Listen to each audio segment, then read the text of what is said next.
Bonjour à vous tous, bienvenue, ravi de vous retrouver en cette rentrée 2021. On attend donc tous avec impatience comme un dernier trimestre très actif sur le front de la communication. Avant même de vous préparer un peu un point d'introduction que je souhaitais partager avec vous, je vais laisser Louison resituer le cadre de notre matinale et je reprendrai langue avant de laisser la parole à nos invités et amis ici présents. Louison. Merci Dominique. Bonjour à tous. Merci d'être présents avec nous ce matin. Donc effectivement, matinée sur le thème de l'événementiel de demain, avec une première partie où nous écouterons un petit peu la vision d'experts sur le monde de l'événementiel. Et ensuite, vers 10h45, sera suivi donc des pitchs de start-up pour matérialiser un petit peu tout ça et pour qu'ils puissent nous donner certes leur vision sur leur métier de demain, mais également leur offre et expertise. Donc, 4 startups viendront pitcher à la suite de cette table ronde vers 10h15. Voilà. Merci à tous, à tout à l'heure et très bon webinaire. Merci Louison. Donc, je pense qu'il est important, avant de laisser que chacun se présente. D'abord, je suis ravi d'accueillir Frédéric Pitrou, qui est délégué général de l'UNIMEV, qui profite de cette vision globale du monde de l'événementiel dans toute sa chaîne de valeur. Merci à Cyril de Froissart, directeur chez Auditoire, et avec beaucoup d'autres fonctions, qui saura nous rappeler d'ailleurs dans l'application qu'il porte au titre de l'événementiel, et à Laurent Bell, notre fidèle adhérent historique qui lui-même, je dirais, a fait une transformation profonde de ses modèles autour de l'événementiel. Je crois qu'il est important de resituer le secteur d'activité qui est celui de l'événementiel dans l'environnement global de la communication. Vous n'êtes pas sans savoir qu'un certain nombre de chiffres ont été publiés dès cette rentrée, notamment par le baromètre unifié du marché publicitaire, qui nous montre en effet une reprise d'activité certaine en 2021 versus 2020, qui est une année, comme vous le savez, qui a été toute particulière et assez catastrophique pour le secteur de la communication, puisque nous avons perdu 25% du poids d'investissement en matière de communication au cours de cette même année. Il semblerait qu'effectivement, les tendances de 2021 nous montrent qu'on reprend du souffle avec plus 15%. Je parle du marché au global, de tous les secteurs composés, avec effectivement, mais pour autant, on ne retrouve pas, bien entendu, les activités de 2019, puisqu'on serait sur une tendance à moins 10. Les prévisions sont ainsi portées pour 2021. Il est important maintenant de rentrer dans la caractéristique qui est celle de chacun des métiers.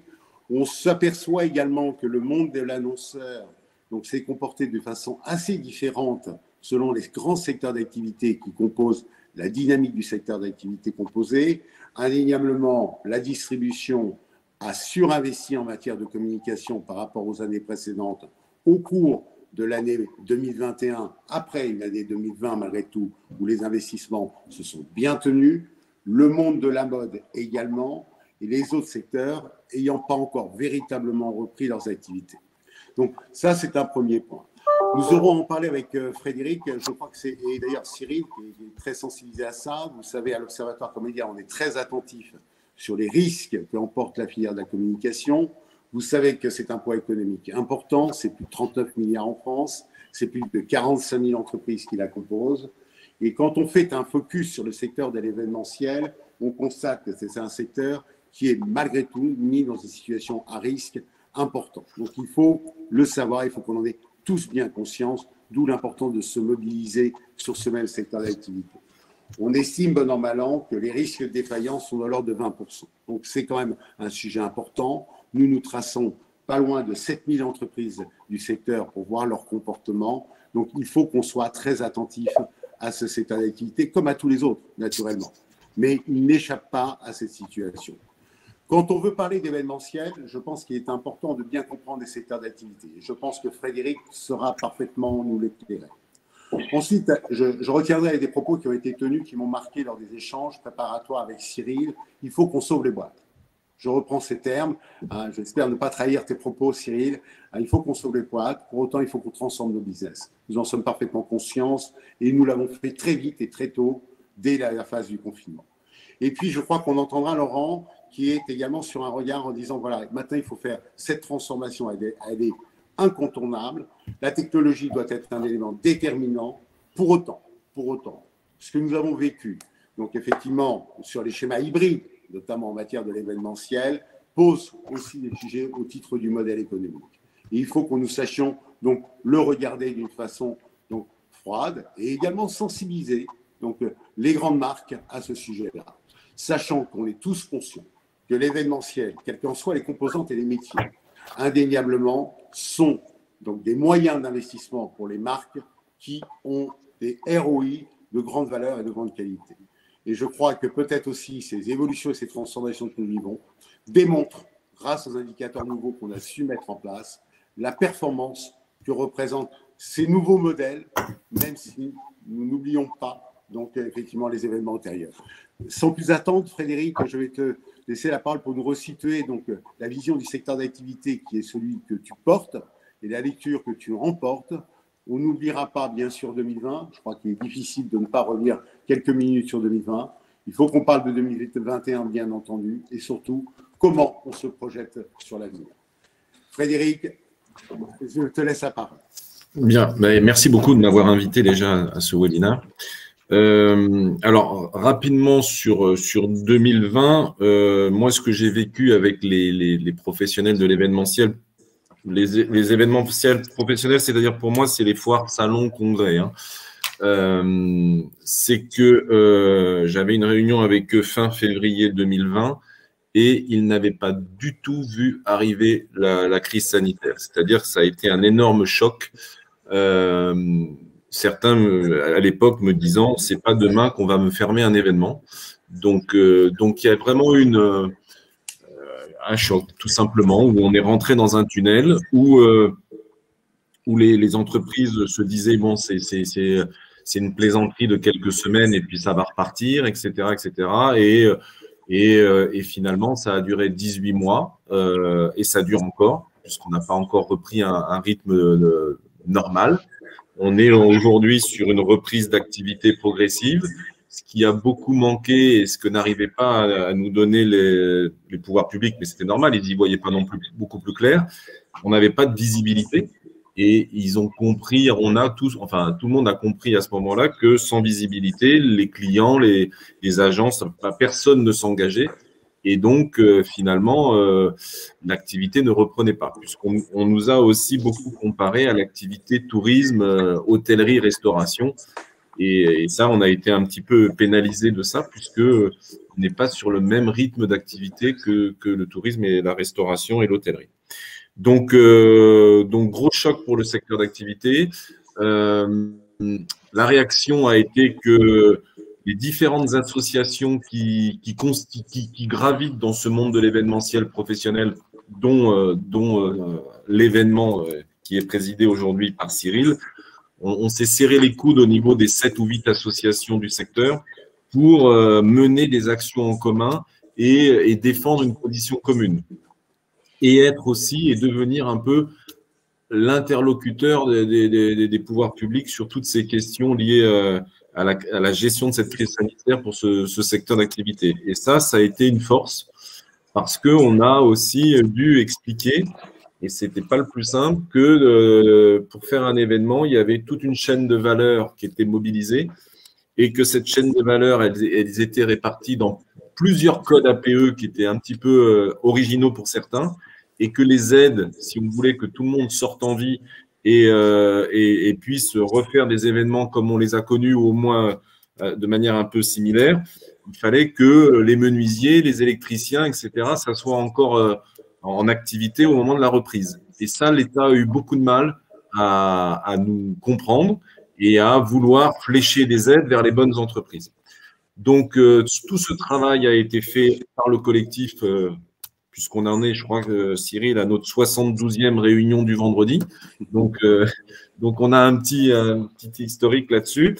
Et l'avantage, c'est que tout le monde a poussé en même temps et de manière coordonnée, ce qui était quand même pas évident au départ. Et ce qui sera peut-être la bonne résolution de la sortie de crise, c'est de faire en sorte que si ça nous arrive une nouvelle fois, on soit un peu mieux organisé au départ pour mener des actions plus organisées.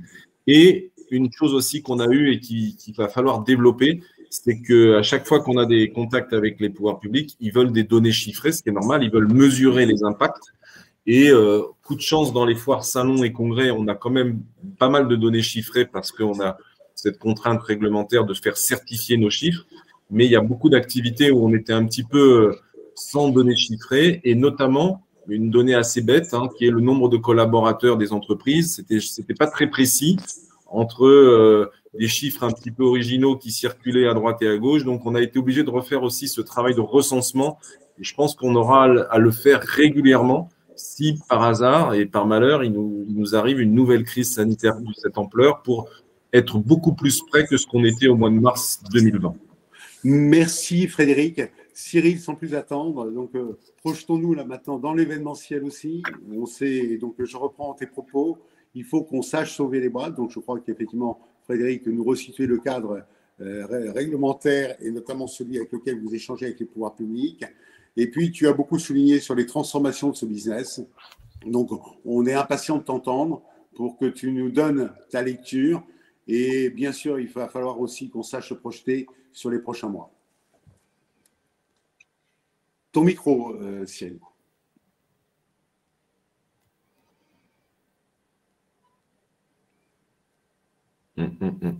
Excusez-moi.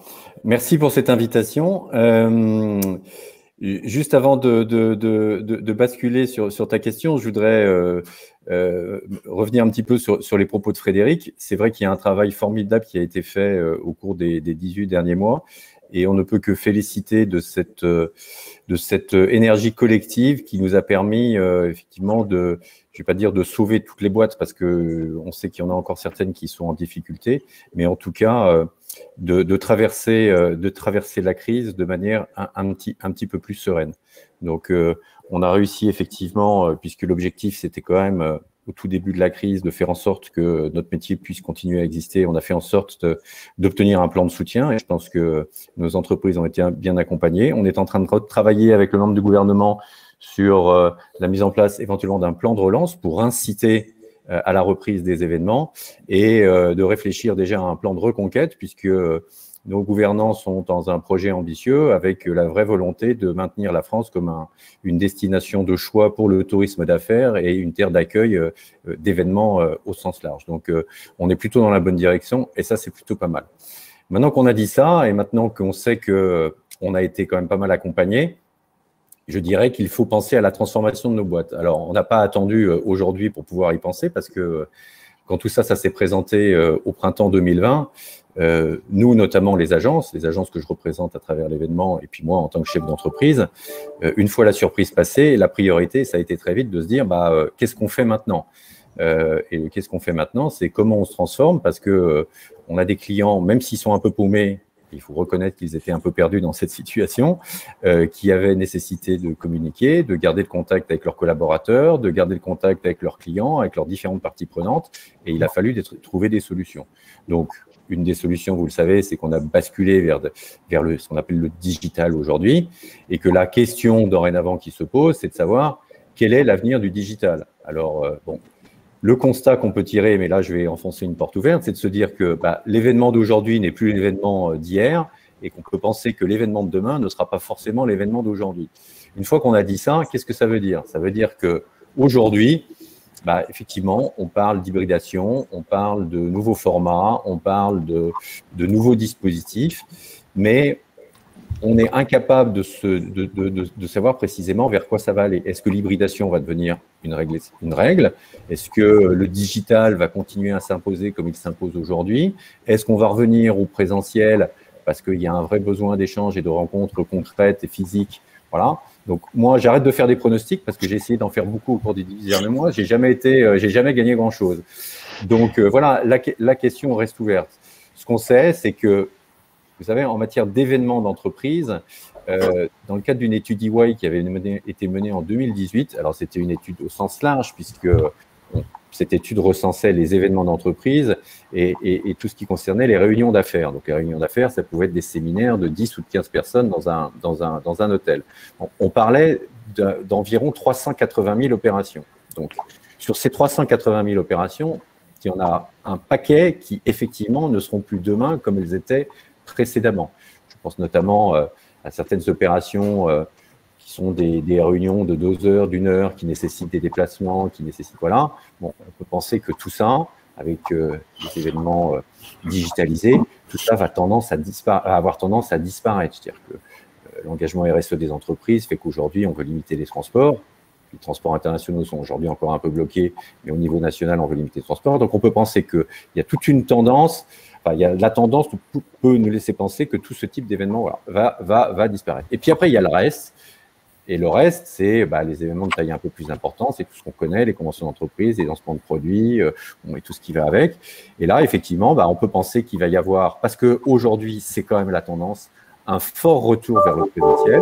Mais on peut aussi penser que pour amplifier tous ces dispositifs, parce qu'il y a nécessité d'amplifier les dispositifs, que le digital va garder une place très importante et qu'on a assisté, je pense, à une petite transformation qui ne sera pas forcément une révolution à court terme, mais qui va rester très durable. Merci Cyril. Laurent, alors Laurent, tu as la particularité à la fois toi-même d'être en relation directe avec les grandes marques, mais aussi de collaborer en étroite collaboration avec les acteurs, et notamment les agences. Donc, toi-même, effectivement, tu as beaucoup souligné donc l'évolution, je dirais, l'ensemble de la transformation numérique qui est celle qui a été vécue, et on a vu les difficultés malgré tout qui a été rencontrées dans cette phase-là, parfois un peu de déni qu'on a peut-être pu observer. Je crois qu'il faut le dire. Maintenant, on a vraiment tous envie de redonner envie, et aussi aux annonceurs et aux grandes marques, de revenir sur le terrain de l'événementiel. Comment toi-même tu as transformé ton modèle, tu as accompagné tes partenaires agences, et comment tu as rassuré tes grands clients sur la valeur que constitue l'événementiel. Merci beaucoup Dominique, et je suis très content d'être là ce matin. Et effectivement, si tu veux, il y a eu une première partie qui a été vraiment une phase de sidération. Et nous, on a vraiment une culture de vie dans un écosystème où en fait, il y a quand même beaucoup d'acteurs. Frédéric le rappelait tout à l'heure. En fait, il y a énormément de codes APE qui sont concernés en fait par notre secteur d'activité. Et nous, la sidération à la fois des annonceurs et des agences, on l'a vécu très très durement. Mais voilà, on était un des acteurs dans cette chaîne de valeur. Et en fait, l'idée, c'était de voir justement qu'est-ce qu'on pouvait proposer avec des outils digitaux, qu'est-ce qu'on pouvait proposer en termes de valeur avec des contraintes particulières. Je pense qu'il y a 2 unités qui ont été complètement bouleversées.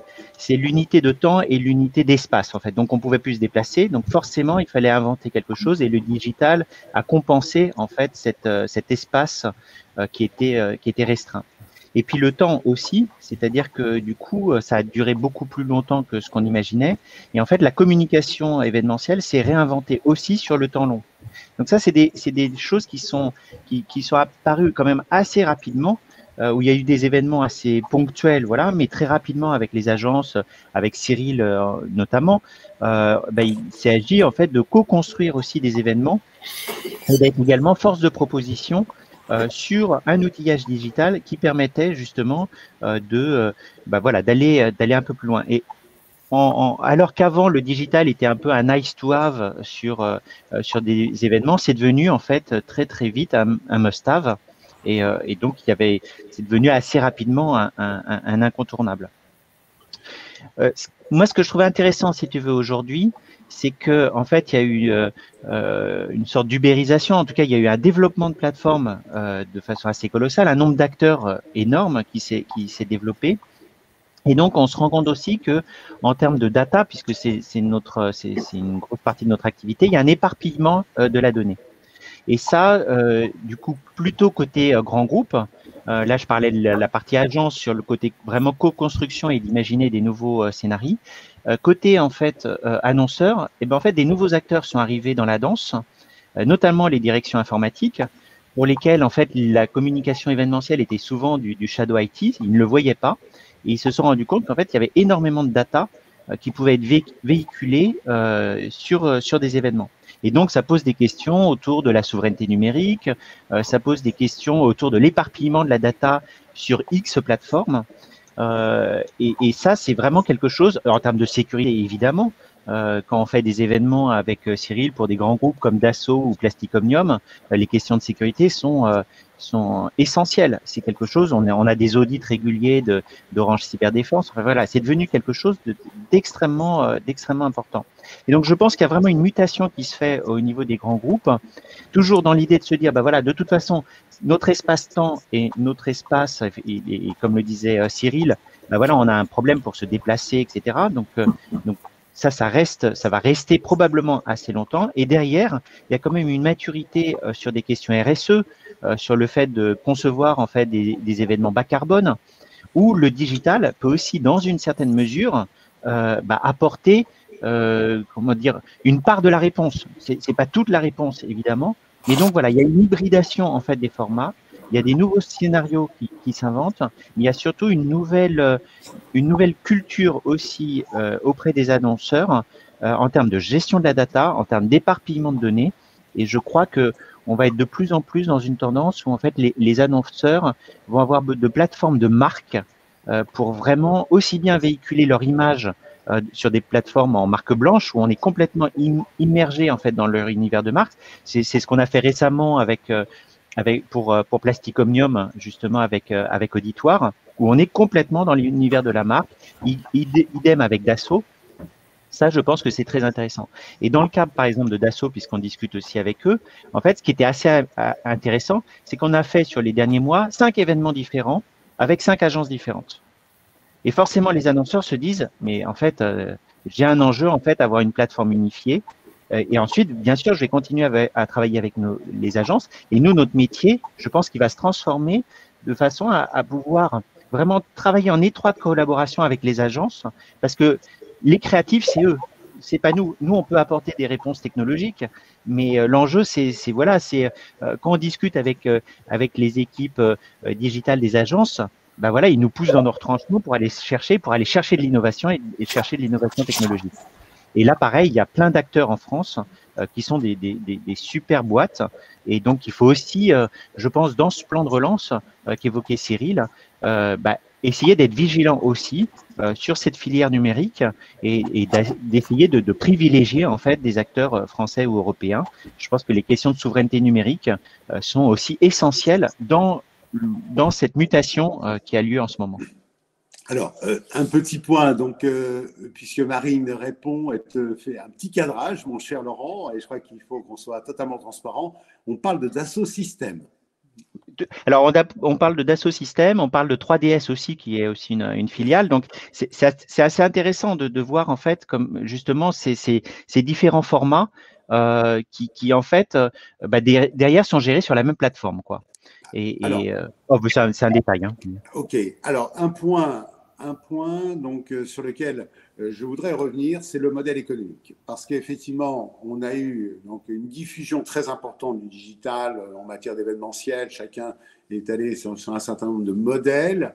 Le problème du modèle économique a été quand même très largement soulevé par les acteurs, par les opérateurs eux-mêmes, par également la résistance ou parfois l'incompréhension de la part des marques et des annonceurs sur la monétisation qui pouvait être faite.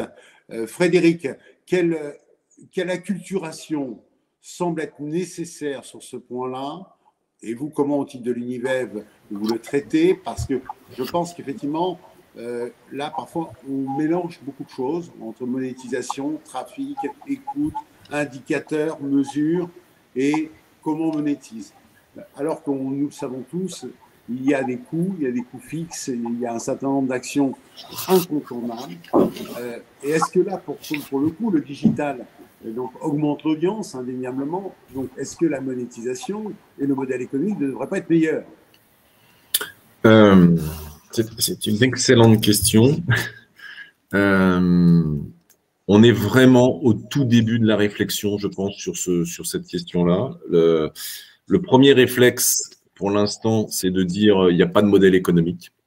Donc, revenons un peu au système d'avant qui avait un modèle économique. Mais on est plutôt maintenant, dans un deuxième temps, à se dire, bon, faisons de la recherche, réfléchissons un petit peu parce que les GAFA aujourd'hui, ils fonctionnent tous sur le digital et ils sont dans des réussites financières incroyables. Donc, ils ont trouvé un modèle économique. Il y a peut-être à s'en inspirer, il y a peut-être à réfléchir un petit peu. Encore une fois, la première réflexion a été de dire il n'y en a pas. Mais ça, c'est voilà, je pense que c'est la première étape. La deuxième, c'est de se poser un peu et de réfléchir parce qu'on doit trouver un modèle économique pour ce genre de choses. Cyril, peut-être ton observation, puisque c'est bien sûr, vos entreprises ont déjà subi une baisse d'activité importante. On essaie de reprendre du souffle, effectivement, sur de nouveaux modèles, avec des difficultés de modèle économique et d'écoute, peut-être, de la part des grandes marques, hein, donc sur ce sujet-là, ou de compréhension. Qu'est-ce que tu peux en dire? Comment tu le vois? Alors, moi, je rejoins un petit peu ce que vient de dire Frédéric.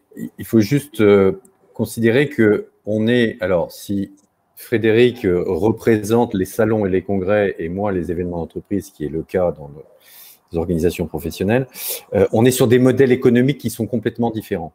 Un organisateur de salon et un organisateur de congrès, c'est un producteur. C'est lui qui prend le risque. Il prend le risque de commercialiser des espaces, de commercialiser un congrès et d'inviter des visiteurs.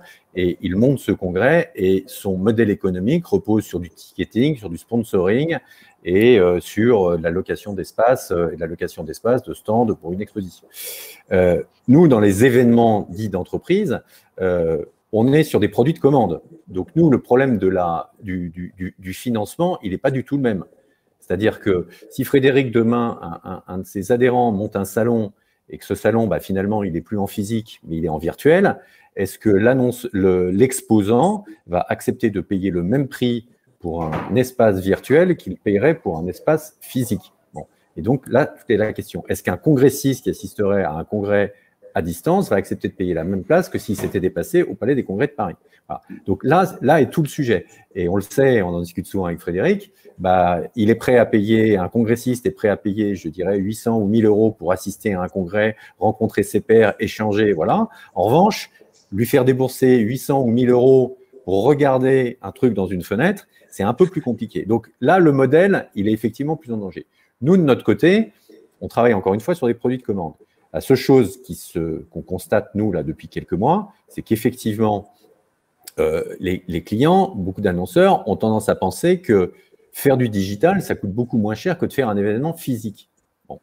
Alors, évidemment, il n'y a pas de location de lieu, il n'y a pas de frais de transport, il n'y a pas de frais… Voilà. Mais, comme l'a dit très justement Laurent tout à l'heure, il y a d'autres trucs. Alors, soit vous faites effectivement un webinaire et vous utilisez Teams, il y a plein de logiciels qui font ça, et on bascule dans l'ubérisation, mais je pense que depuis 18 mois, tout le monde en a marre de l'ubérisation et des trucs qui se succèdent les uns après les autres. Soit vous voulez faire quelque chose de plus sophistiqué, vous voulez développer des plateformes interactives, vous voulez générer de l'interactivité, vous voulez vraiment aller dans la virtualisation, ce que nous promet quelques experts des GAFA, où j'ai lu sur la méta, je ne sais plus comment on appelle ça, voilà, on pourrait évoluer dans 5 ans dans un monde totalement virtuel avec des avatars et tout ça, bon, voilà, des choses qui nous font horriblement peur. Soit on bascule là-dedans, vers des trucs beaucoup plus sophistiqués, et là, on rentre effectivement sur le développement d'outils qui sont un peu plus onéreux. Et c'est ça qu'il faut faire comprendre à nos clients, parce qu'on a parlé des problèmes de sécurité, des problèmes de tout ça. Voilà. Bon. Mais je dirais qu'après, c'est pas qu'une question de technique, c'est pas qu'une question de technologie. On ne doute pas un seul instant que le champ des possibilités du numérique est infini. Maintenant, la vraie question, c'est une question de contenu. C'est qu'est-ce qu'on propose comme contenu, quelle expérience on propose à celui qui est derrière son écran pour qu'il y ait un véritable engagement. Et tout l'enjeu, il est là. Et quand je disais tout à l'heure, je ne sais pas si ça va basculer ou pas basculer, à quel niveau ça va basculer ou ça ne va pas basculer, on le saura si jamais on est capable effectivement d'augmenter la qualité de l'expérience perçue, parce que l'enjeu, il est là. Donc aujourd'hui, il faut proposer quelque chose de nouveau, qui a de la valeur et qui effectivement permet de justifier que finalement, être à distance, c'est tout aussi bien que d'être présent sur un événement. Voilà. Alors, moi, j'ai une interrogation. Quand on voit la réussite, notamment des jeux, la gamification, et le public qui savent drainer, qui en plus ne sont bien souvent pas en présentiel. Et pour autant, donc une mobilisation inouïe sur le plan national, international, voire mondial. Est-ce que là, parce qu'ils ont trouvé à la fois leur modèle économique, ils ont trouvé à la fois leur audience, et ils ont trouvé, la valeur de contenu est évidente, hein, tu en parlais Cyril, et c'est important de tenir compte. Est-ce que ce n'est pas un axe, et comment vous inspirez de ce qui se passe là? Peut-être Laurent, tu veux intervenir, parce que moi je suis interpellé par cela. Si tu veux, le secteur de la gamification, ça nous dit quelque chose, si tu veux, parce qu'avec mon associé qu'on a créé Appcraft, on a commencé sur du jeu vidéo et on a notamment un jeu qui a été téléchargé plus de 100 millions de fois. Donc, si tu veux, c'est quelque chose qu'on connaît bien. Effectivement, il y a probablement des pistes à imaginer autour de ça, parce qu'il y a le côté ludique et on retrouve, si tu veux, cet aspect de ludicité aussi dans l'événementiel. Moi, je voudrais revenir aussi sur ce que disait Cyril sur les contenus. Je trouve qu'il y a une initiative qui est assez intéressante. Par exemple, alors, encore une fois, hein, il y a vraiment ces deux marchés. Il y a le marché du congrès-salon et le marché de l'entreprise. Mais sur le marché du congrès-salon, c'est assez intéressant de voir que Maison et Objets, si tu veux, montent une plateforme où en fait, ils commercialisent du contenu. Donc, en fait, c'est comme Netflix. Si tu veux accéder au contenu, en fait, il faut que tu t'abonnes. Je pense que ça, c'est quand même pour moi, c'est un peu une révolution de la part de ces acteurs. Je ne sais pas ce qu'en pense Frédéric, hein, mais je trouve que c'est une initiative qui est quand même assez intéressante. Est-ce que derrière ça va prendre? Je ne sais pas, mais je pense que effectivement l'enjeu c'est le contenu. S'il n'y a pas de contenu, si tu n'as rien à dire, de toute façon, voilà, c'est pas la peine, quoi. Après, c'est voilà, à quel moment tu valorises ton contenu, et derrière, il y a tout l'enjeu autour des audiences, parce qu'en fait, c'est ça qu'on achète, si tu veux. Comment on va faire exploser les audiences sur des thématiques, qu'elles soient internes ou externes. Et là, du coup, on retrouve la notion de ROI. Sur des événements d'entreprise, ou comment je vais faire en sorte que mes collaborateurs, j'ai 10 000 collaborateurs, j'ai 100 000 collaborateurs, comment je fais en sorte de m'assurer en fait que le message est bien passé. Et là, pareil, je pense qu'il y a plein de stratégies, la gamification en fait partie, l'interactivité, enfin voilà, il y a plein de choses à imaginer, et c'est pour ça que la période qui s'ouvre est assez excitante, parce que, comme le disait Cyril, les événements qu'on va faire dans 6 mois ne sont pas ceux qu'on fait aujourd'hui. Et ceux qu'on fera dans 2 ans ne seront pas ceux qu'on fera dans 6 mois. Frédéric, peut-être un point d'observation sur ce sujet? Non, en fait, si on schématise un peu, et c'est pour ça que la crise nous a fait faire un bond en avant dans le digital de plusieurs années en quelques mois. Donc, ce que je vois sortir sur Maison et Objets, etc., c'est la crise qui l'a accéléré et qui fait qu'aujourd'hui, le visiteur, le client, plutôt que d'attendre 6 mois avant de revoir les gens et de refaire du business, etc., il va avoir, grâce au digital, la possibilité d'entretenir la relation et de fournir du contenu et de faire du business. Donc, il y aura toujours l'événement physique qui va se tenir parce qu'à un moment, les gens ont besoin de se voir, tout simplement, et d'échanger. Et c'est bien les conférences qu'on suit en Teams, etc. Mais là, tout à l'heure, on va tous cliquer sur quitter et c'est fini, quoi. Alors qu'on serait en présentiel, à la fin de la réunion, j'irai voir Cyril, j'irai voir Laurent, j'irai discuter avec un autre et je partirai que dans 1 heure finalement. Donc ça va manquer. Et le digital va faire le lien entre les sessions physiques, je pense.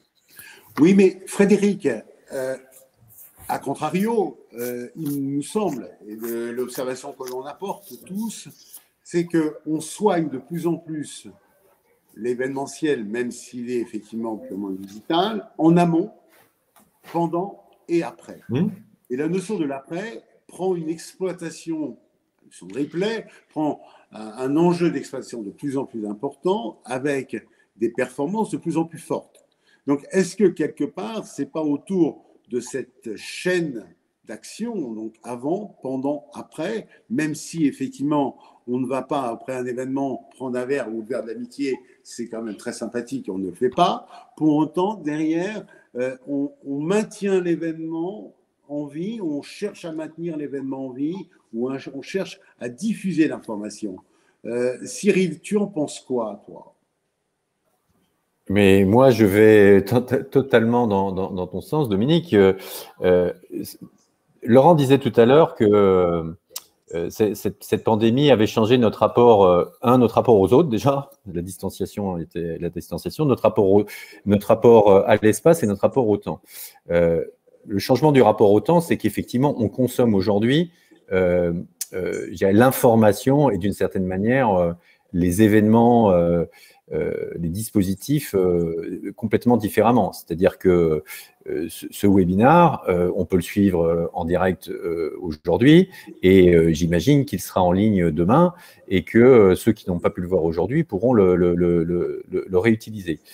C'est quand même une nouveauté, même s'il y avait des trucs qui étaient en ligne il y a quelques années, c'était déjà quelque chose qui était fait. Bah, c'est une vraie nouveauté. Donc, les gens vont pouvoir aller, dorénavant, les gens peuvent effectivement piocher des contenus quand ils le veulent, sélectionner les contenus quand ils le veulent, enfin, qu'ils souhaitent. Donc, on est vraiment dans un dispositif à la carte, c'est très important. Et si on va plus loin, et c'était là, j'imagine, ton propos de départ, ça permet effectivement de créer du lien sur la durée et de maintenir la relation au fil du temps. Et ça, c'est quelque chose effectivement de nouveau, puisque ce qui était finalement un rendez-vous, un événement qui était finalement un rendez-vous éphémère, pourrait devenir un rendez-vous, je dirais, permanent, puisque le fil continue à exister. Louison, je crois qu'il y a un certain nombre de questions là. Oui, exactement. La dimension budgétaire fait réagir. Bien sûr, on est toujours dans cette dualité entre les acteurs de la communication et la finance qui ont peut-être du mal à comprendre ce qui est important, mais ça, il faut qu'on sache y répondre parce qu'il faut qu'on soit très pédagogue. Hein. Et en effet, moi, je vois ce que dit Marine et c'est extrêmement intéressant, ces commentaires. Peut-être peux-tu interpeller nos invités ce matin, cher Louison, à l'aune des quelques questions que vous avez pu lire ou interrogations qui se posent.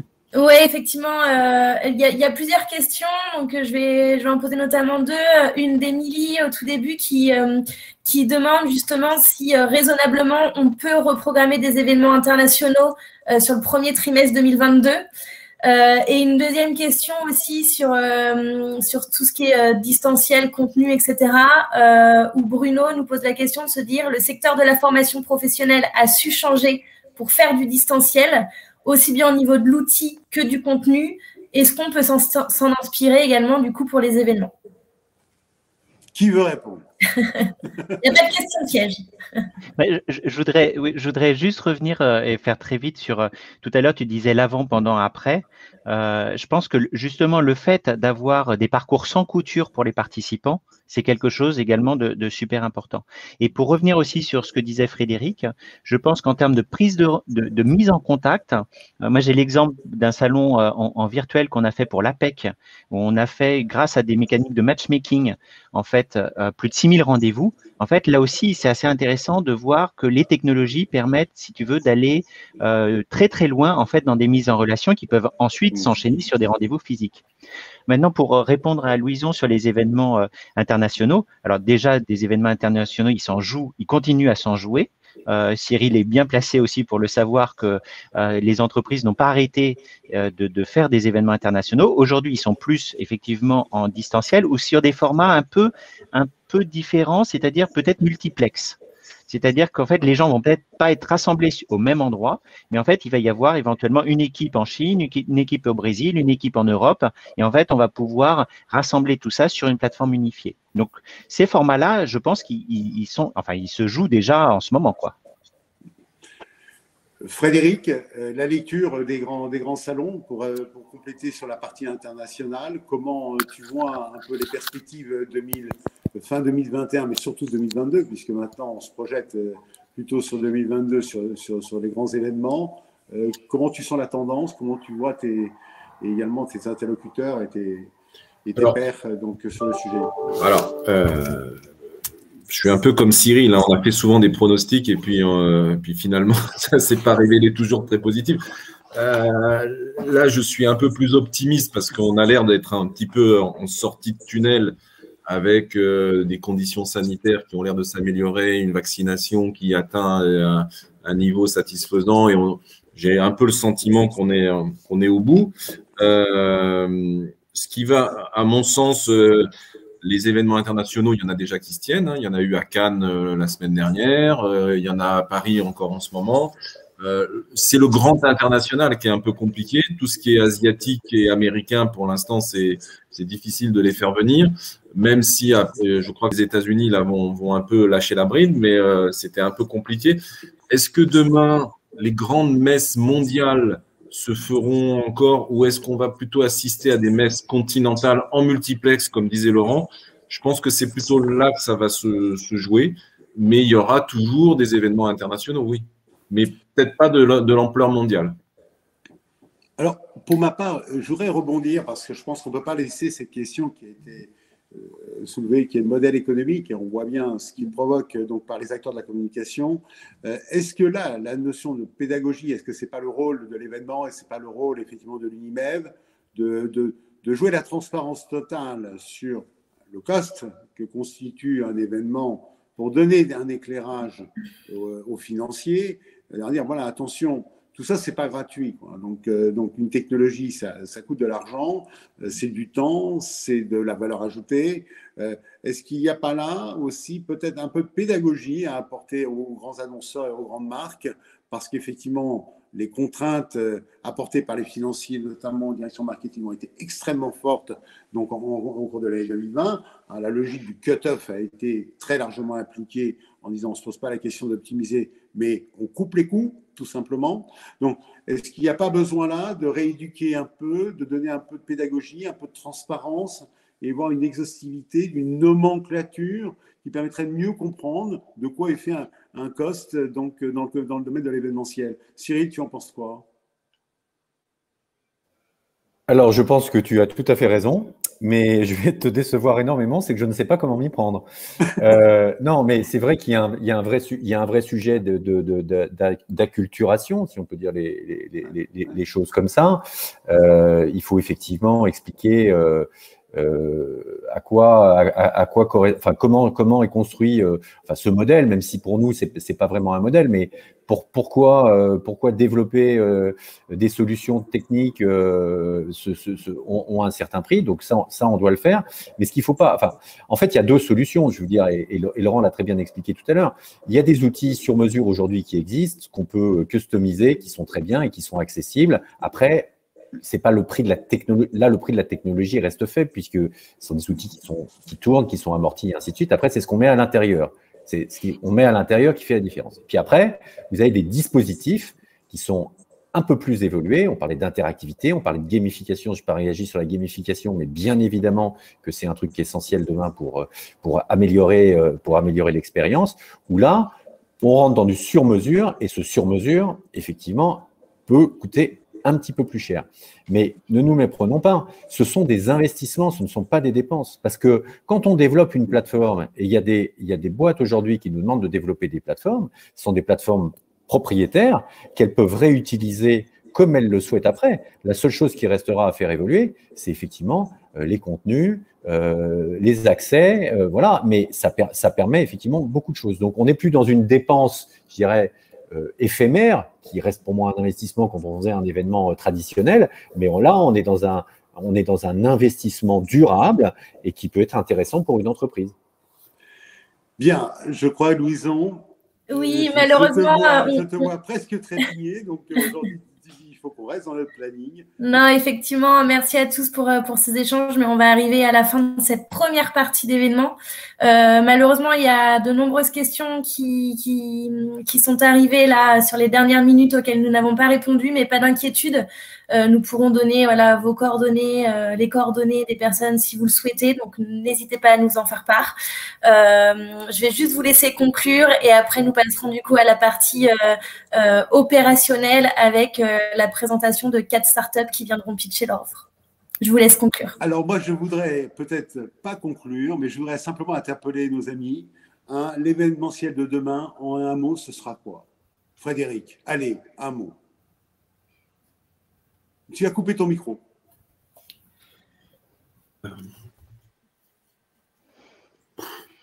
Ça sera hybride de toute façon, mais en un mot, c'est compliqué, hein. Ça sera nouveau. Ça sera nouveau. Cyril. Ça sera différent. Ouais. Ce sera responsable dans tous les sens du terme, c'est-à-dire que ce seront des événements qui seront utiles, qui apporteront vraiment quelque chose, auquel cas ça sert à rien de les faire, et responsable parce que on n'a pas parlé, bon, on a parlé un peu de RSE, mais bon, il y a quand même des sujets majeurs dans notre société au sens large, des méga-trends, notamment tous les sujets de transition, de transition écologique. On parle beaucoup de RSE, mais la transition écologique, ça va encore beaucoup plus loin. Et il faudra se poser un jour la question de savoir comment notre métier peut aussi contribuer à sa manière sur ce sujet de transformation. Voilà, donc je dirais responsable. Laurent? Mais j'aurais tendance à parler de la posture de toute une filière qui en fait est autour de l'innovation et de la créativité. Je pense que c'est ça. On va avoir des événements, je pense, assez originaux qui vont sortir dans les mois prochains. Donc, créativité et innovation, ça en fait deux. Désolé. Merci à vous tous.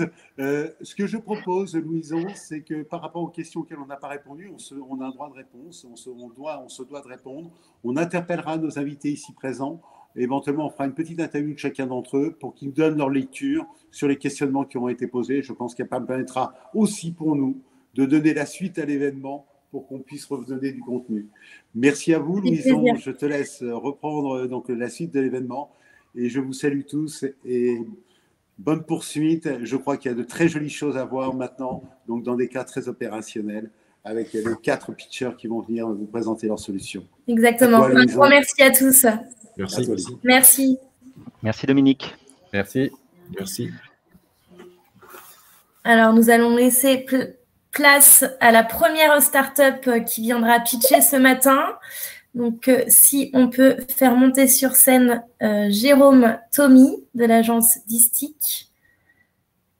Laurent et Frédéric, je vous laisse quitter l'espace. Bonjour. Bonjour Jérôme. Alors du coup, premier pitcher de ce matin, Jérôme Thomy, donc cofondateur de l'agence Distic. Comment ça se passe? Donc juste pour rappeler au public, donc 4 pitchers ce matin. On commence avec Jérôme ce matin. 5 minutes pour pitcher ton offre et après 5 minutes environ pour éventuellement répondre aux questions du public. Il y aura également un espace sondage. Donc si vous souhaitez nous dire voilà que vous souhaitez poursuivre les échanges avec tel ou tel pitcher, n'hésitez pas à nous le dire. Comme ça, on pourra vous communiquer les coordonnées à la suite. Merci à tous et Jérôme, je te laisse pitcher. Merci Louison et merci pour l'invitation, de l'opportunité de présenter Distic. Alors c'est l'heure de présenter Distic, mais avant une question. Puisque nos intervenants en parlaient, effectivement ça repart sous d'autres formes parfois et il reste quand même quelques interrogations. Pour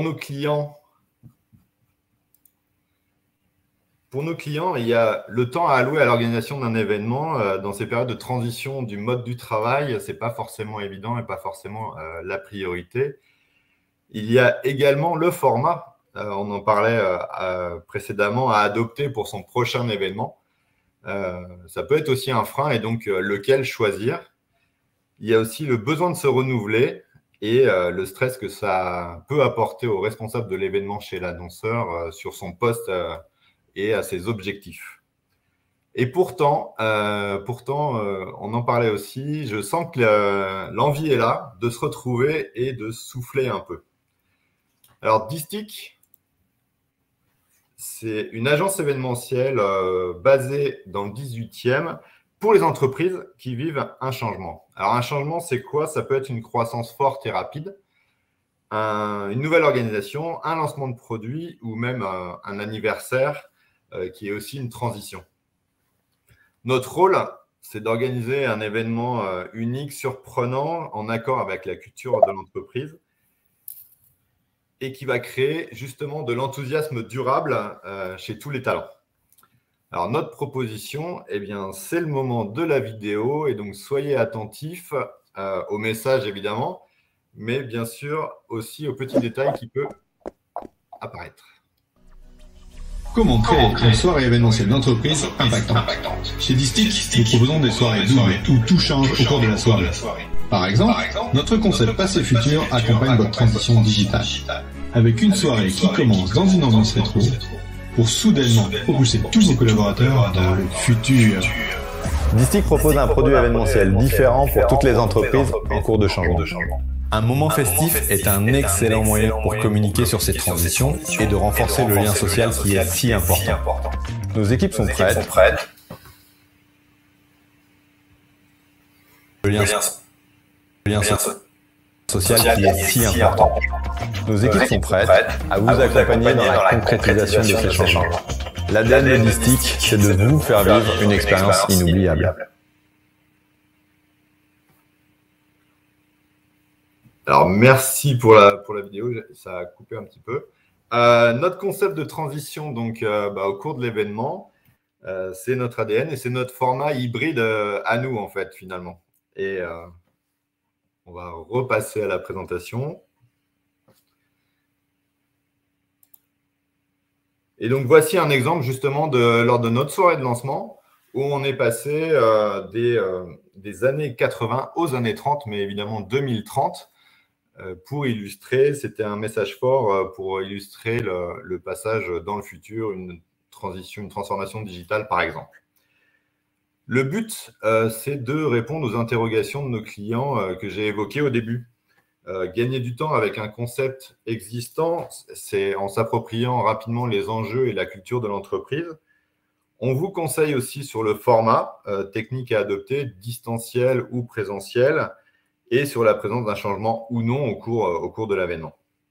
Et le tout dans une ambiance sereine et rassurante, c'est ce que disent nos clients, en tout cas aujourd'hui.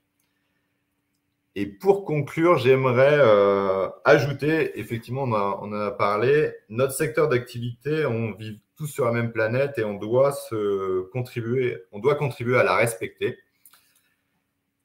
Et Distic intègre cet enjeu dès la conception d'un événement et nous voulions en faire plus. Alors, on s'est associé avec Reforest Action pour planter des arbres au Pérou, en Amazonie. C'est une région qui nous tient à cœur. Et pour participer à la captation du carbone. Et nous proposons à nos partenaires, à nos prospects, nos clients de participer justement à ce projet quand on collabore ensemble. Et donc, voilà. Merci à l'Observatoire Comédia de m'avoir permis cette exposition, de présenter Distic. Et je suis ravi de pouvoir échanger. Je serais ravi de pouvoir échanger avec vous sur vos futurs projets. Et si c'est possible, je vais mettre un lien pour prendre directement rendez-vous dans mon calendrier dans le chat. Merci beaucoup. Merci Jérôme. N'hésite pas également dans l'espace chat et questions à indiquer tes coordonnées. Oui. Nous, on le fera aussi à la suite. Donc, n'hésitez pas à poser vos questions. Là, tout de suite, maintenant, il n'y en a pas. Donc, s'il y en a d'autres qui arrivent avant la fin de la matinée, Jérôme, je te laisse rester avec nous pour y répondre. Et sinon, vous avez l'espace sondage de toute façon pour nous informer de votre volonté de poursuivre les échanges avec Jérôme. Merci beaucoup, Jérôme, pour cette présentation. Tu vas pouvoir donc sortir de scène et on va faire rentrer sur scène la deuxième start-up qui est les Georges.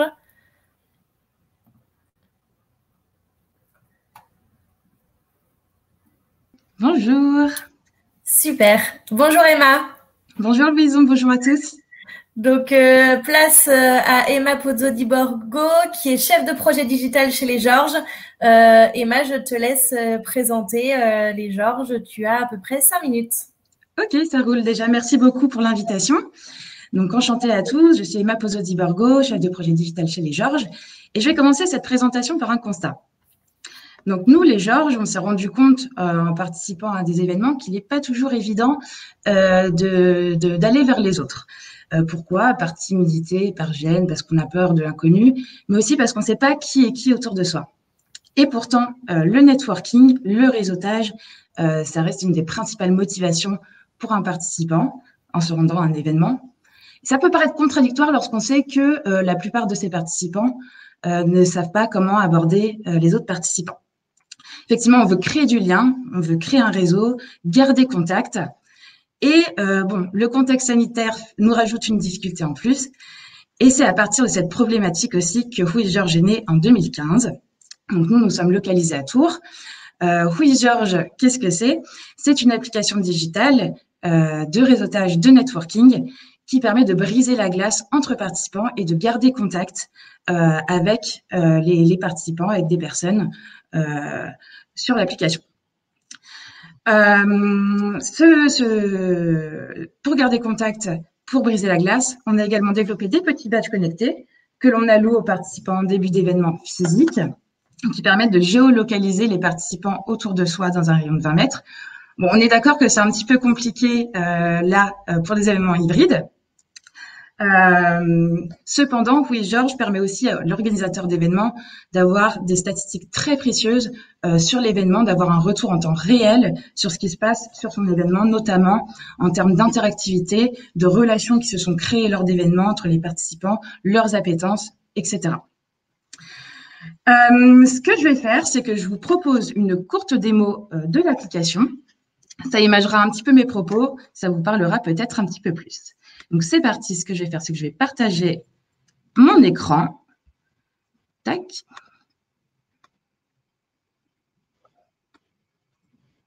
OK. Donc, normalement, c'est bon pour vous. Vous voyez l'écran de mon téléphone. Donc, comment ça se passe? L'organisateur de l'événement invite donc ses contacts à participer à un événement, qu'il soit physique ou hybride. Ce contact, donc cet invité, remplit une fiche profil, un petit peu comme sur les réseaux sociaux finalement. Donc, on remplit son poste, sa société, on décrit son activité et son job en quelques mots-clés. De même pour ses centres d'intérêt, ça permet de briser la glace parfois un petit peu plus facilement. Une fois que cette fiche profil est remplie, on se rend sur son événement. Tac. Donc, comme vous pouvez le voir, c'est un événement avec plusieurs fonctionnalités. Donc, on a toutes les fonctionnalités classiques d'une application événementielle, telles que le programme, les informations pratiques, la possibilité de s'inscrire à des ateliers, la possibilité de voter pour des projets en temps réel. Et le cœur de l'application, c'est la liste des participants qui est consultable en amont, pendant et après l'événement. Donc, c'est intéressant puisque en amont d'un événement, quelques jours, quelques semaines avant un événement, on a la possibilité de voir tous les participants à cet événement et de pouvoir rentrer en contact au préalable avec eux. Donc, l'organisateur choisit différentes catégories pour ses participants. Donc, on les segmente en secteur d'activité, en corps de métier, peu importe, c'est l'organisateur qui choisit. Mettons, je clique sur littérature, je vais avoir tous les participants qui sont reliés à la littérature. Ce qui est intéressant, c'est qu'on peut faire également une petite recherche par mots-clés. Si j'écris cinéma, je vais avoir tous les participants en relation avec le cinéma. Je peux, à partir de là, trouver quelqu'un qui m'intéresse, possiblement, lire toute sa fiche profil, et si effectivement cette personne m'intéresse, je rentre en contact avec cette personne. Lorsque je rentre en contact avec cette personne, j'ai la possibilité de qualifier cette relation. Donc, en choisissant un type de relation, prospect, client, fournisseur, partenaire, relais de com. De choisir l'intensité du lien, le potentiel de recommandation, le potentiel d'affaires. Donc, ne vous inquiétez pas, ces informations ne sont visibles que par nous, mais pas par l'autre personne, évidemment. Si ce participant accepte ma demande de mise en relation, eh bien, les petites cases appeler, écrire un mail se débloquent. Ça ouvre une nouvelle façon d'interagir. Donc, c'est un échange de cartes de visite de façon digitale. On peut bien évidemment discuter à travers le chat de l'application, donc chat sécurisé. Voilà. Je me remets sur ma petite interface. Donc, l'organisateur peut pousser du contenu à travers l'application. Donc, n'importe quel type de contenu peut pousser des notifications à ses participants. Donc, ça peut être très intéressant finalement d'avoir cette plateforme qui reste en ligne, même après l'événement, et de pouvoir finalement garder contact avec son réseau. Ce qui est intéressant également, c'est qu'on va avoir un historique de toutes nos rencontres. Si je clique sur mes Georges, je vais avoir toutes les relations que j'ai créées lors de l'événement, et c'est quelque chose qui va rester même si l'événement est supprimé par la suite par l'organisateur. Je reviens rapidement sur nos petits badges connectés. Donc, effectivement, l'événementiel de demain, bon, voilà, comme on a pu entendre, sera différent. Mais c'est vrai que nous, on se sert du digital aussi au service de l'humain. cette application permet de briser la glace, comme je vous l'ai dit, plus facilement lors d'événements physiques. Et c'est ici que les badges connectés interviennent. Lorsque je vais allumer mon petit badge connecté, qui fonctionne par Bluetooth, je vais pouvoir avoir dans un ordre de proximité toutes les personnes qui sont autour de moi. Donc, ça va m'afficher voilà, toutes les personnes qui se trouvent à côté de moi et je vais pouvoir ainsi rentrer en contact avec eux. Donc, on peut à partir de là avoir accès aux fiches profil voilà, de tous les participants qui sont à côté. Merci. Emma, j'ai juste une petite question de Sandrine. En cas d'événement en ligne, la diffusion doit être gérée via l'appli ou bien est-elle pluggable sur d'autres plateformes de webinar? Alors, effectivement, ça se passe par l'application. Nous, on s'est également adapté au contexte.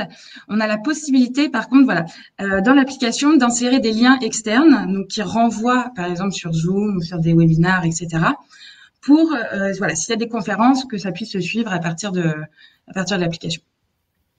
Super.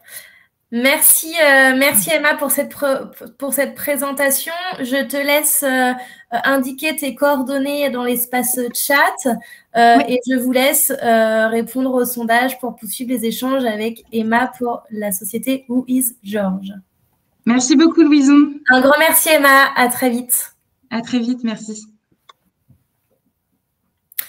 Place au troisième pitcher, la société Way of Life. Bonjour tout le monde. Bonjour Jonathan. Donc Jonathan, directeur général de la société Way of Life, je te laisse te présenter et présenter ton offre. Super, merci beaucoup Louison, merci pour l'invitation. Alors effectivement, je m'appelle Jonathan Bouhan, je suis le cofondateur d'une agence qui s'appelle Way of Life.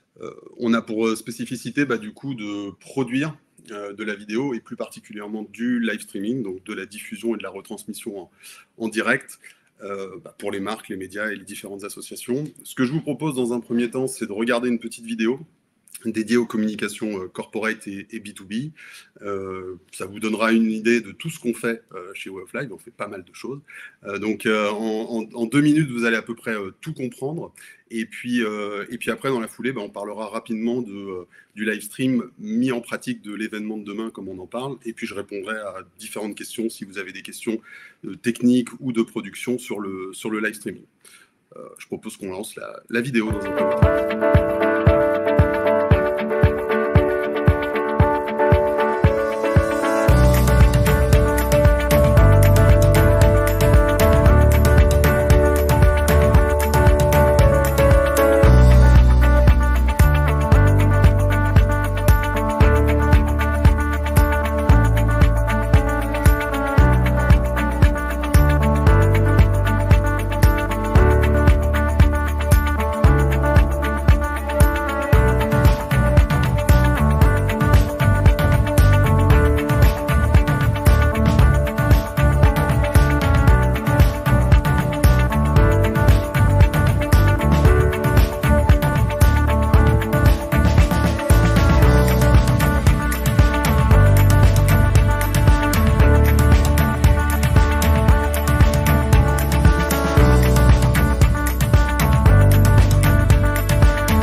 Voilà, c'est 2 minutes à peu près pour comprendre ce qu'on fait, notamment sur la partie B2B et corporate.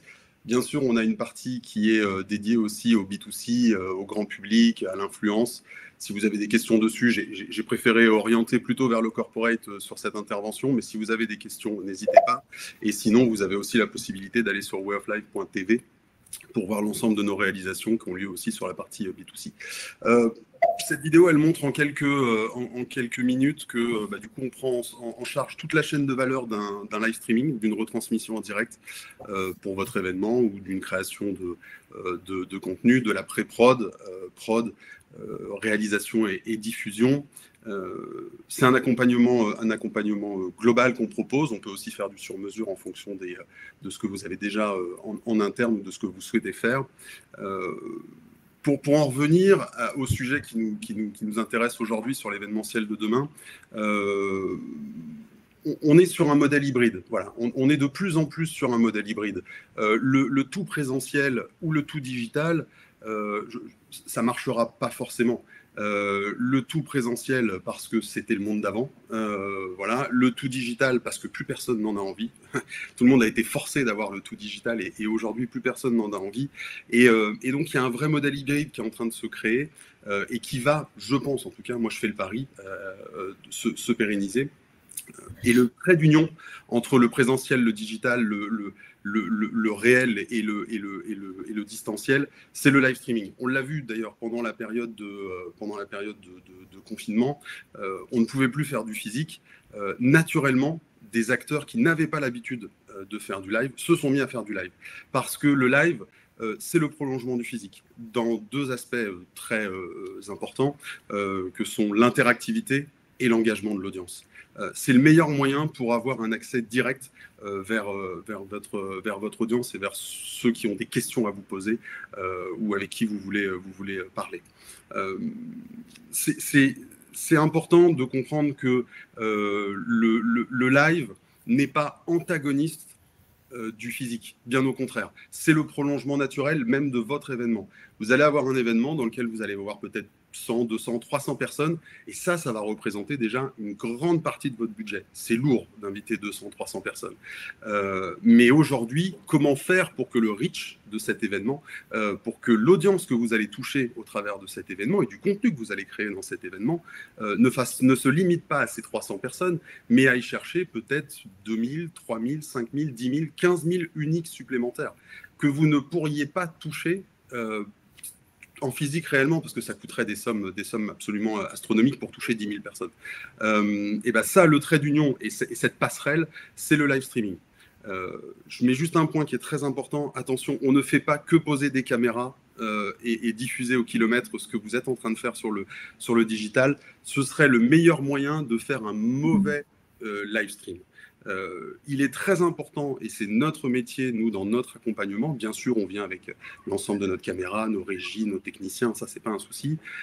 Mais c'est surtout de comprendre en amont quel va être que vous avez des viewers, vous allez avoir des gens qui vont être chez eux, tout seuls, et qui vont avoir une expérience qui va être très différente de ceux qui vont être physiquement avec vous, présents, et qui vont peut-être même avoir accès à des petits fours et du champagne. Et donc, ça change clairement la manière de faire. Et nous, on vous accompagne sur le fait de prendre votre conducteur physique et de le digitaliser, de faire de votre événement un événement aussi digital. Et ça veut dire mettre en image votre contenu, mais aussi créer peut-être du contenu sur mesure pour ne jamais perdre l'audience à côté. Donc il y a vraiment cette idée de toujours avoir cette réflexion qui est très importante au quotidien quand vous faites un événement digital, parce que on a la télé, on a Netflix, on est nous-mêmes sur un téléphone portable, on a tout, on a énormément de moyens de sortir à ce moment-là. Donc le contenu est clé quand on fait du live streaming pour engager. Merci Jonathan pour tes conseils, mais également pour ta vision sur l'événement de demain selon toi. Une petite question de Sylvain qui demande si tu intègres dans ton offre du live terrain. C'est-à-dire se déplacer et aller… Voilà, il cite par exemple chantier, site hors bureau, etc. Tout à fait. etc. Ouais, alors, toute petite aparté sur la technique, nous, on a besoin de 2 choses pour Livestream. Donc, tout est en flycase, hein, donc on a nos propres studios à Montparnasse que vous avez vu dans la vidéo, sur lequel on peut déployer un plateau et on diffuse pour l'occasion. On prend l'ensemble de notre matériel et on le met sur des salons, chez vous, dans les différents studios, ou même sur du hors-terrain, effectivement. On a besoin de 2 choses. Un accès à l'électricité, ça c'est la base. Je le dis, mais on a tourné à Venise, et à Venise, l'électricité est un vrai souci, donc c'est pour ça que je le dis. Un accès à l'électricité, et après, si possible, dans le meilleur des cas, un accès à la fibre. On n'a pas besoin d'une fibre extraordinaire, mais un accès à la fibre pour être sûr que le flux soit bon. Ou alors, on peut travailler aussi avec des agrégats de 4G. Donc, c'est des modules qui multiplient les 4G avec des redondances. Et donc, ça nous permet, même si on n'a pas la fibre, même si on ne peut pas tirer une fibre événementielle pour une journée, de quand même travailler avec des systèmes 4G, donc de reprendre la parole. En tout cas, on n'a pas besoin du camion satellite, comme à la télé, et du prix du camion satellite, ça, c'est une évidence. Voilà. Très bien. Merci pour toutes ces précisions. Un grand merci, Jonathan. Je t'invite à mettre tes coordonnées dans l'espace chat, mais également ton site internet. Comme ça, voilà, les gens pourront aller dessus et poursuivre avec toi si nécessaire. Un grand merci et puis à très bientôt. Merci. Dernière entreprise qui pitch avec nous ce matin, la société Appcraft. Je vais les laisser monter sur scène.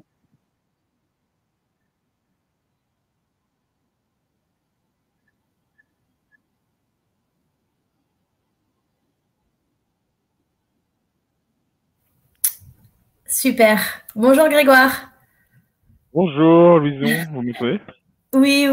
Bonjour. Donc effectivement, société Appcraft, que vous avez eu l'occasion d'entendre également sur la première partie de cet événement. Donc en présence ce matin, c'est le pitch de Grégoire, qui est responsable commercial dans la société. Grégoire, je vais te laisser te présenter ton offre. Tu as environ 5 minutes. Merci. Excellent. Merci beaucoup.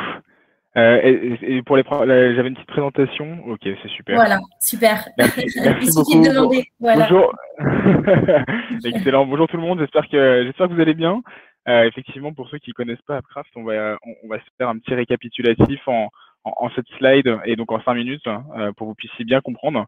Donc moi, avant toute chose, je me présente. Je m'appelle Grégoire. Je suis responsable commercial chez Appcraft. Aujourd'hui, nous, on a une mission, c'est vraiment de créer du lien entre les participants et apporter une réelle valeur ajoutée aux participants et à l'organisateur avant, pendant et après l'événement. Et donc, l'objectif, c'est vraiment d'être aujourd'hui le partenaire de référence des entreprises pour digitaliser l'ensemble des événements. Nous, on a un leitmotiv aujourd'hui, c'est d'apporter du digital pour connecter des populations entre elles. Donc, ça peut être connecter des populations internes, par exemple, vous connecter avec vos collaborateurs. Ça peut être aussi connecter avec une population externe, comme vos clients.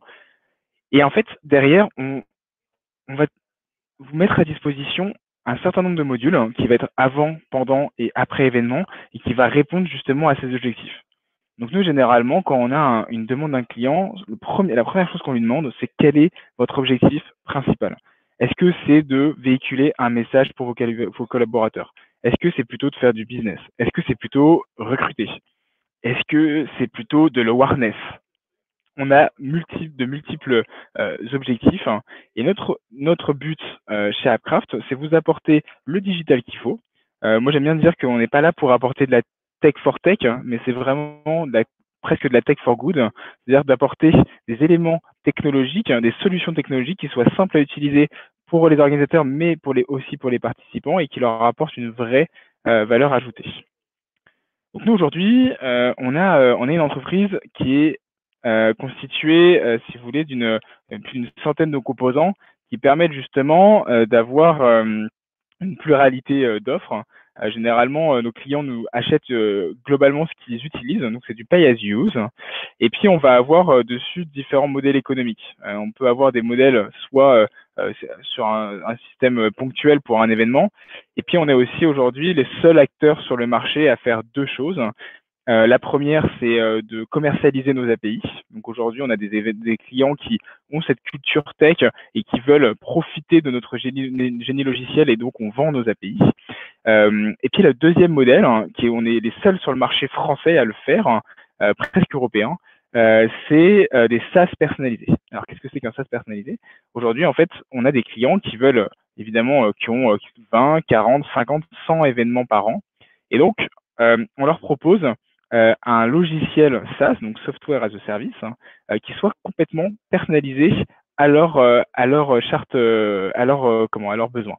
Donc en fait, là-dessus, on va prendre le cahier des charges et on va construire des templates. Donc par exemple, un template pour les événements physiques, un template pour les événements hybrides, un template plutôt pour les événements corporate.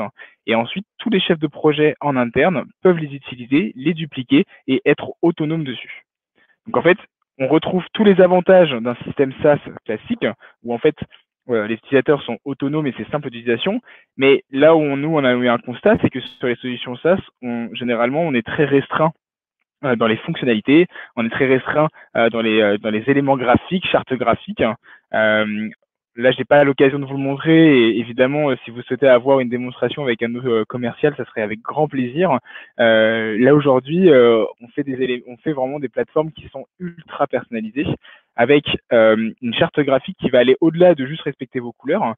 On est aussi le seul acteur sur le marché qui a internalisé un pôle créa et UX design.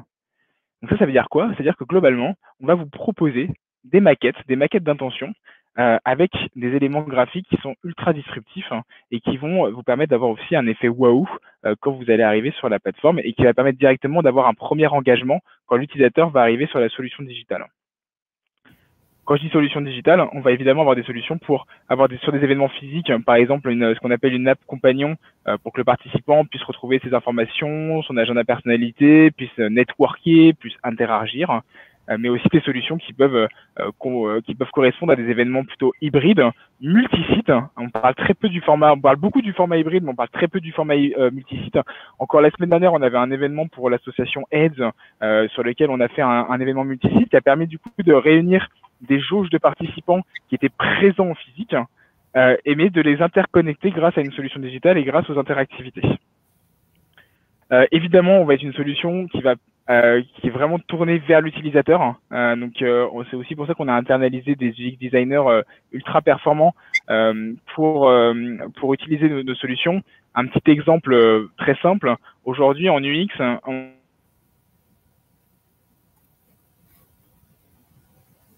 Ah, je crois qu'on a perdu Grégoire. Est-ce que tu nous entends, Grégoire?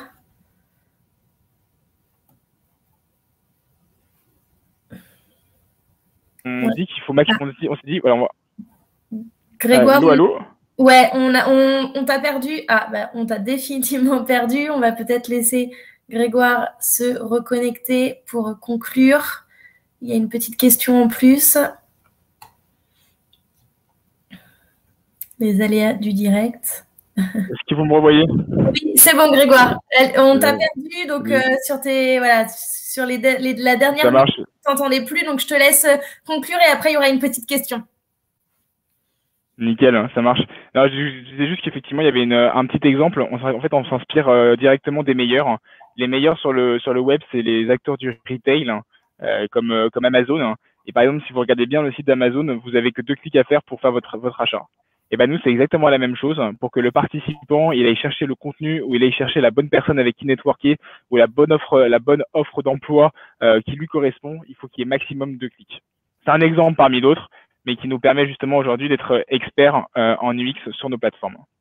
Et puis un dernier point qui est extrêmement important, c'est notre politique RSE, qui aujourd'hui, je l'espère normalement la semaine prochaine, on sera certifié ISO 20121, qui correspond à une très belle certification. Ce qui est en cours, ok. L'audit est en cours. Enfin voilà, on devrait avoir la certification la semaine prochaine ou dans 2 semaines. Prions pour, en tout cas. D'accord. Grégoire, une petite question sur ta plateforme, justement. Une question d'Émilie qui demande quand est-ce que vous allez pouvoir intégrer la gestion financière sur votre plateforme pour tout centraliser sur un seul et même outil? Alors, c'est une excellente question. C'est en cours. En fait, on a aujourd'hui des acteurs qui le font très bien, et on a un partenaire qui s'appelle LabEvent, qui le fait extrêmement bien. Et donc, on est en cours d'intégration de son propre système pour qu'après, l'utilisateur final ait un back-office unifié et n'ait pas besoin d'utiliser et jongler sur 2 outils. Donc, a priori, pour la rentrée 2022. Ok, super. Et une autre question avant de conclure définitivement sur la sécurisation technique de l'événement digital, justement. Comment aujourd'hui Appcraft gère la redondance en cas de souci? Alors, c'est une excellente question. Il y a plusieurs réponses à ça. La première, c'est qu'on est le seul acteur du marché qui se font auditer et contre-auditer par Orange Cyberdéfense 2 fois par an. C'est un énorme gage de qualité qui nous permet déjà de ne pas avoir de tests d'intrusion et de cyberattaque. Première chose. La deuxième, c'est qu'aujourd'hui, on est complètement hébergé chez OVH, à Roubaix-Gravelines, sur différents serveurs. Et en fait, on a aujourd'hui un système de load balancing qui permet effectivement de faire des mises à l'échelle automatiques, donc qui gère la redondance. Soit on a, entre guillemets, trop d'utilisateurs et donc d'un coup, automatiquement, on va pouvoir faire une mise à l'échelle, c'est-à-dire passer par exemple d'un serveur à 2 serveurs. Soit l'autre cas qui nous est arrivé chez OVH, on a eu l'incendie de Strasbourg.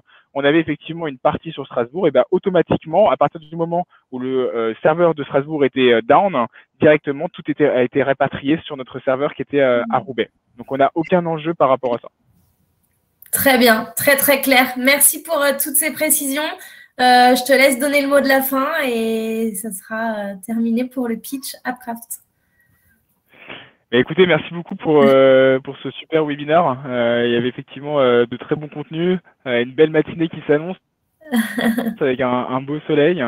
Et j'espère qu'on aura l'occasion effectivement d'échanger ensemble et vous montrer qu'aujourd'hui le digital et vous pouvez le voir ici, on a de très belles références de grands groupes qui nous utilisent très régulièrement comme Soprasteria, Dassault ou même des instituts publics parce que ils connaissent et reconnaissent notre savoir-faire et notre accompagnement puisqu'on est aussi l'entreprise qui accompagne le plus finalement nos clients. Super. Un grand merci Grégoire, merci pour ta présentation. Tu donnes aussi le mot de la fin puisque tu étais le dernier pitcher de ce matin. Merci donc à vous quatre, à ces 4 sociétés-là qui j'espère, vous public, vous aura donné envie de relancer aussi l'événementiel peut-être différemment dans vos entreprises. Merci de nous avoir suivis sur toute la matinée. Grégoire, je me suis permis de mettre tes coordonnées dans l'espace chat, donc n'hésitez pas à contacter Grégoire si vous avez des questions ou nous le signaler dans le sondage. Nous donnerons vos coordonnées aux 4 entreprises qui étaient présentes avec nous ce matin. Un grand merci à tout le monde, à très vite et une excellente journée. À bientôt. Merci beaucoup.